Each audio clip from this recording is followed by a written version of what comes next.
What if I told you that the world's most dominant sports brand, a $380 billion empire that outfits the greatest athletes in history, started with just $500 and a handshake?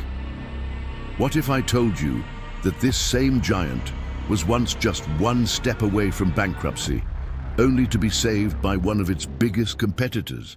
Not in a grand office, but on a running track at the University of Oregon. Phil Knight, a decent runner, had a conviction: Japanese running shoes could outperform the dominant German ones. His coach, Bill Bowerman, was a legend, a man obsessed with optimization, who would take apart and reassemble shoes, searching for any competitive edge for his athletes. In 1964, Knight had an audacious idea. He traveled to Japan and, in a meeting with executives from Onitsuka Tiger, used his talent for bluffing. He didn't have a company, so he invented one on the spot: Blue Ribbon Sports. The initial funding for the first order, $500, loaned without hesitation from his father. It was an absurd risk based on pure conviction. It was the start. The early years were a brutal lesson in financial survival. Sales were made from the back of Knight's green car at track meets across the country. Every single penny of profit didn't go into his pocket. It was immediately reinvested to buy more and more inventory. They lived on the edge of what financiers call overtrading, growing so fast that your cash flow can't keep up. The demand was enormous, but the cash to pay suppliers was always scarce. They lived in a dangerous cycle, constantly one late payment away from ruin.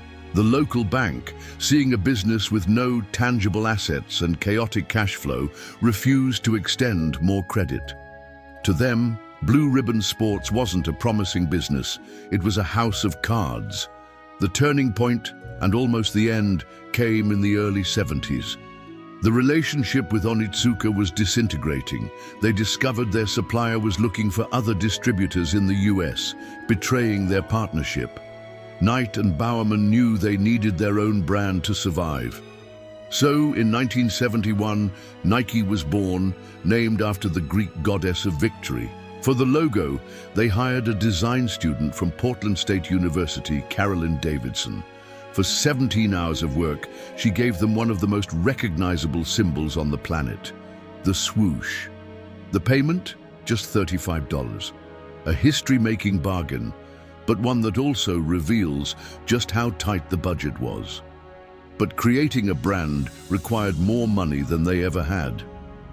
The debt to Onitsuka was mounting, and to make matters worse, the bank finally cut their line of credit, convinced that bankruptcy was imminent. It was the darkest moment.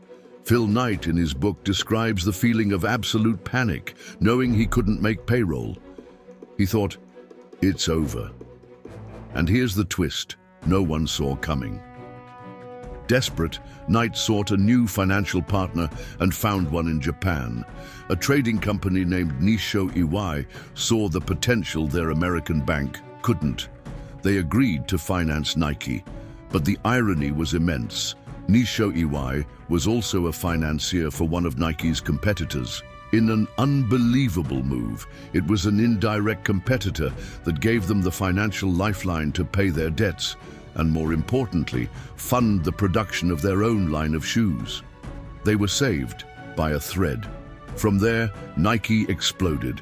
Bowerman's innovation with the waffle sole, famously created by pouring rubber into his wife's waffle iron, became the country's best-selling shoe.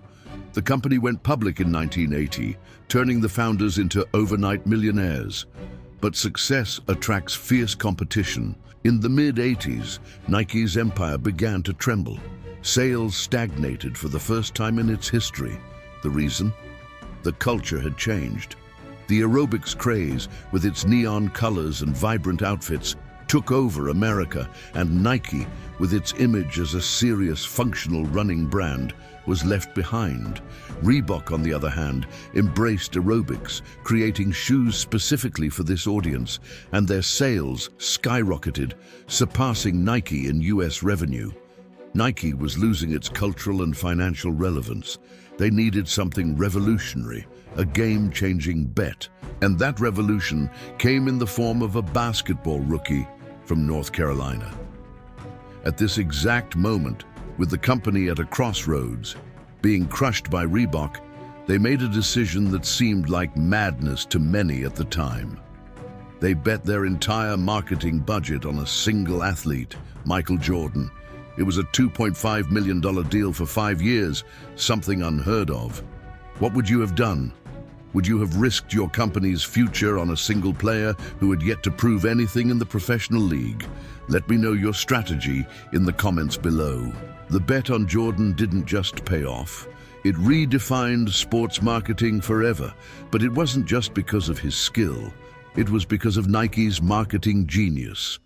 The first Air Jordan sneakers, with their black and red colorway, violated the NBA's strict uniform rules. The league banned the shoe and fined Jordan $5,000 every time he wore them on the court. Nike's reaction? Pure genius. They happily paid every fine. And they created a legendary commercial with the following narration. On October 15th, the NBA threw them out of the game. Fortunately, the NBA can't stop you from wearing them. They turned a ban into a symbol of rebellion. Suddenly, every kid in America wanted the shoe that was banned. Sales exploded. The partnership with Jordan saved Nike, generating tens of billions in revenue and solidifying the brand as a cultural icon. But they didn't stop there. In the late 80s, they needed something that transcended specific athletes. That's when the ad agency Whedon plus Kennedy presented a new slogan. The inspiration came from a dark, unexpected place, the last words of a convicted murderer on death row. The words were, "Let's do it." The ad man, Dan Whedon, adjusted them to something more universal, more inspiring. Just do it. This simple phrase became a global rallying cry, broadening Nike's appeal far beyond sports, speaking to anyone with a goal. So what are the financial lessons we can take from Nike's epic journey? Lesson 1. Cash flow is king, not profit.